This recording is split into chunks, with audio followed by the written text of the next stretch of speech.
म्हणजे लोक श्रेय देत नाही, अशा पद्धतीचे कार्यक्रम करावे लागतात। आणि मला अधिकाऱ्यांना देखील विचारायचं, मला असं वाटतं शासनाचा कार्यक्रम आहे, तुम्ही सगळ्यांना निमंत्रण दिलं होतं की नाही, त्याचा पुरावा तुमच्याकडे आहे?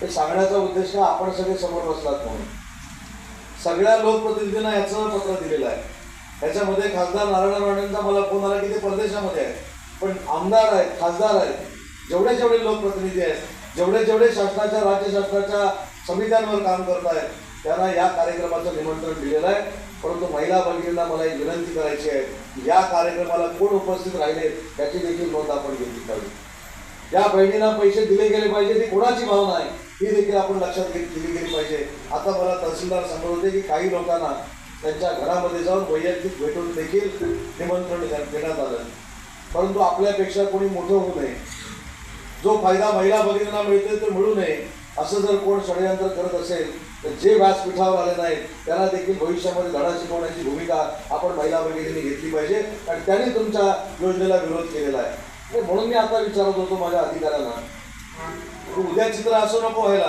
की शासनाचा कार्यक्रम आहे आणि म्हणून शासनाच्या प्रतिनिधींना आम्ही निमंत्रण दिलं नाही।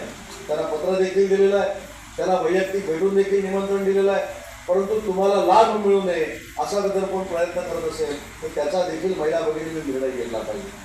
कारण शेवटी राजकारण विरहित योजना आहे, ही राजकारण विरहित योजना प्रत्येक महिलेपर्यंत पोहोचली पाहिजे, कुठच्या पक्षानं पोहोचवली पाहिजे। देश विदेशातील प्रत्येक घडामोडींचे लाईव्ह अपडेट मिळवण्यासाठी आता साम टीव्हीच्या सर्व सोशल मीडिया प्लॅटफॉर्मला लाईक, फॉलो आणि सबस्क्राईब करा। तसंच सर्व नोटिफिकेशनसाठी बेल आयकॉन प्रेस करायला विसरू नका।